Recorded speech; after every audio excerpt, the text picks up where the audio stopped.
Welcome back to the deep dive. We're here to cut through the noise, look closely at your source material, and really equip you with the core ideas you need. Exactly. Helping you get informed fast. My job is to pull out those big concepts, sort of connect the dots, and show you why they matter. And today, we've got a really interesting setup. Our source material. Well, it's just a title. The Power of Now. Living in the Present. We're treating that phrase alone as the blueprint. Right, so our mission for you, the listener, is to explore that concept deeply. What is this power the title talks about? What's the value supposed to be in just focusing on right now? Okay, yeah, let's dig into that. Because centering everything on now, I mean, it sounds almost too simple, doesn't it? We're always in the now, technically speaking. So what's the big deal? Well, that's the paradox, isn't it? The fact that someone wrote a whole book, built a philosophy around living in the present, strongly suggests that actually our default state is, well, not being present at all. That definitely rings true for me. My mind feels like it's constantly jumping around.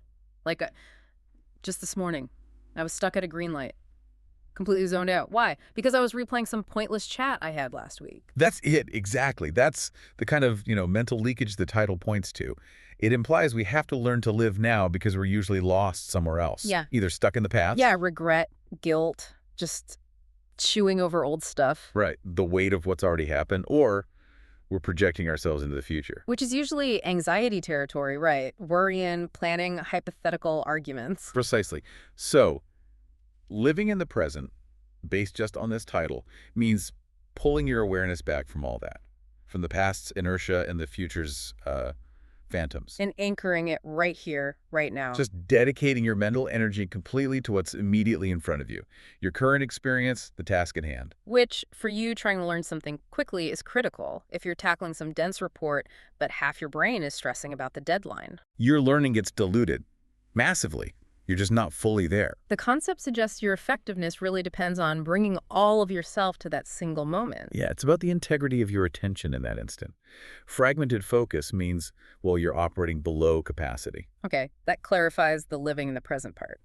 Let's shift gears slightly. Section 2, what about the power? That's a strong word. Why is now powerful? What makes it more powerful than, say, planning carefully or reflecting on past mistakes? Good question. It's not just about being calm, I think. The title links presence to power.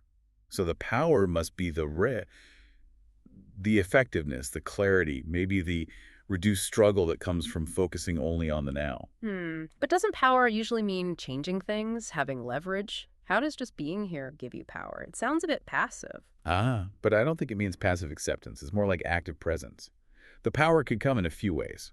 First, maybe just sheer clarity. When your mind isn't juggling past and future narratives, you can see the current situation much more clearly, like truly reading this sentence instead of just scanning it. Right. Undivided attention. Second, maybe better decision-making.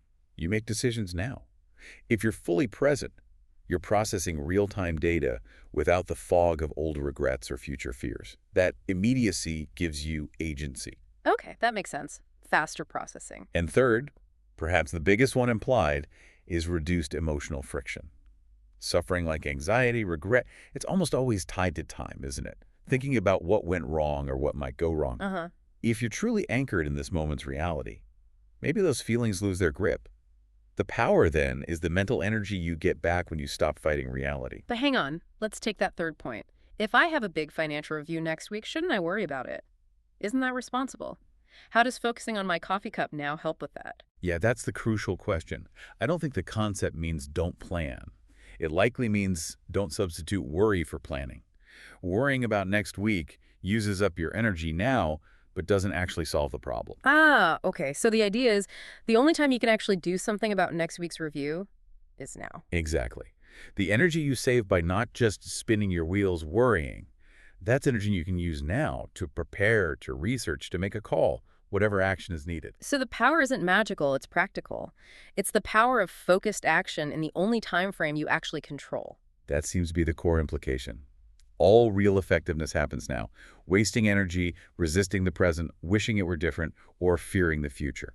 That's the real drain. That's the click moment for me. The power is undivided attention. It directly impacts how well you do anything, whether it's studying or having a conversation. And thinking bigger picture, it suggests this is about efficiency. Stop the internal arguments. Redirect that energy. Become like a focused laser instead of a scattered light bulb. Great analogy. Okay, we get the what's and the why. Let's talk application.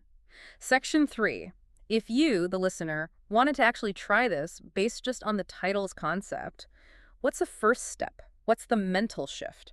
Well, the core shift seems to be moving from that constant internal narration, the story about past, present, future, to just focusing on the immediate perception, what you see, hear, feel, or the task right in front of you. It's like switching from thinking about your life to actually experiencing it directly. Yeah, I think that's a good way to put it. Recognizing the difference between the mental commentary about the experience and the raw data of the experience itself. So if I'm talking to someone, instead of thinking about my reply or what they said earlier, I just fully listen to them right now. Exactly. Yeah. Catching yourself when you drift into the commentary track and just returning to the direct input. And back to the learning example, reading that dense article, applying this means letting go of, I need to finish this chapter fast. Right. And instead, pouring all your focus into understanding this sentence, this paragraph, fully, without the pressure of what's next. It suggests quality over speed.